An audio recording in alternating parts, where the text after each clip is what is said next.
The installation of NIBCO press fittings is fast and easy. There are a few things, however, that you'll want to watch for when pressing joints. The non-square cut.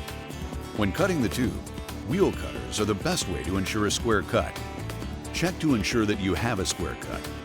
If necessary, recut the tube. Imprints, etches, or scratches on the tube. Be aware of the location of the tube imprint or etch. Be sure to inspect for scratches on the tube. Never press over an imprint, etch, or scratch. Also, check to see if the joint end has deep scratches. If necessary, recut the tube. Side loading. Never force a tube into a fitting or valve cup. If necessary, correct the alignment of the tube run.